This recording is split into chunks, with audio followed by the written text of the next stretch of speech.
Hello, welcome to Father Joe's podcast for today.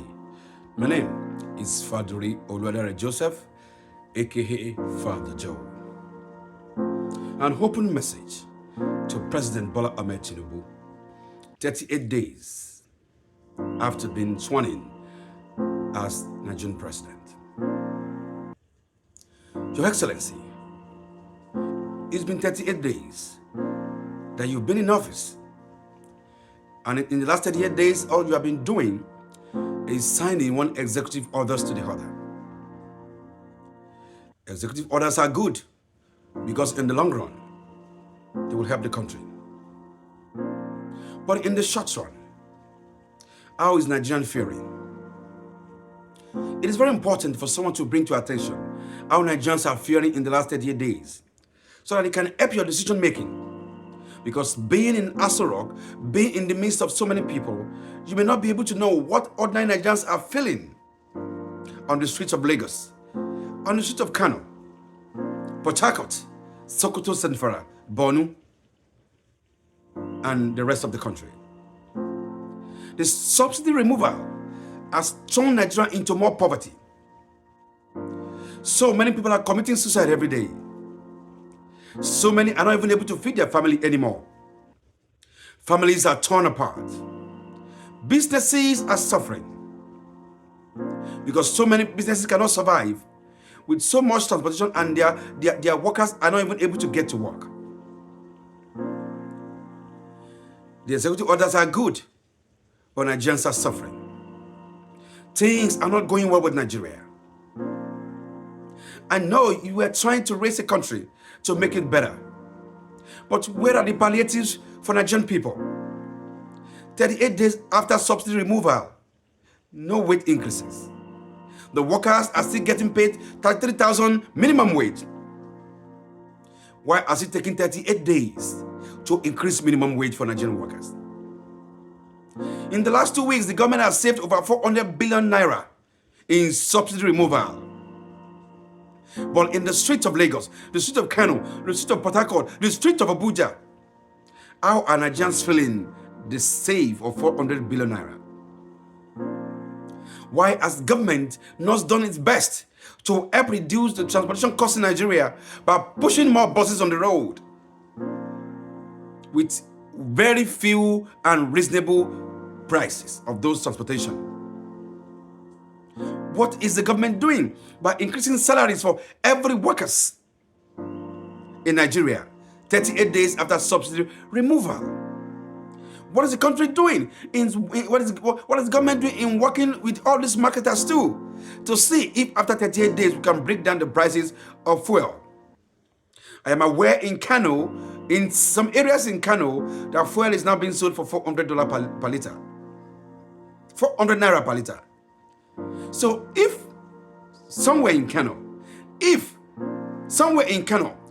gas stations can sell fuel for 400 naira per liter, it means that the rest of the country can also do the same. That means that fuel can be sold for 400 and they still make their benefit.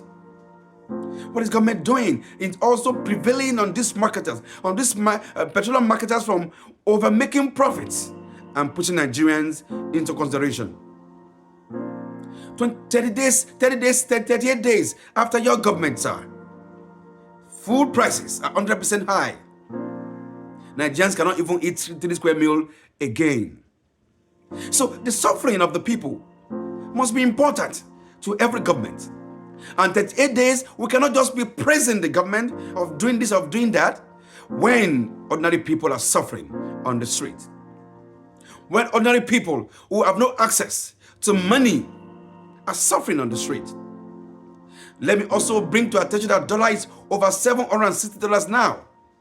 So if we are unifying dollar, I do not expect dollar that we are unifying to be going up. There are so much dollars that was seized from Emefiele's houses. Why don't we push all these stolen dollars into the market, push it into the bank, and force down the prices of dollar for Nigerian people? There is so much that your government needs to do. And we'll continue to talk about it. Not because we want to destroy the government, not because we want to antagonize the government, because we want to give the government a check and balance and constructive criticism so that the government can sit on its feet and do the right thing by the Nigerian people. We heard about the student loans for the student. We have not even had there if that student loan is now kick-off or not yet kick-off, even when it's not the best.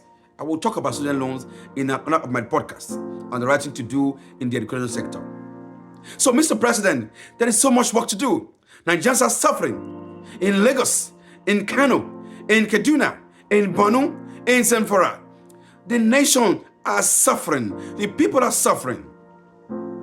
And we must do everything possible not to wait till when things get out of hand, but to see how we can make Nigeria a better place for Nigerian people.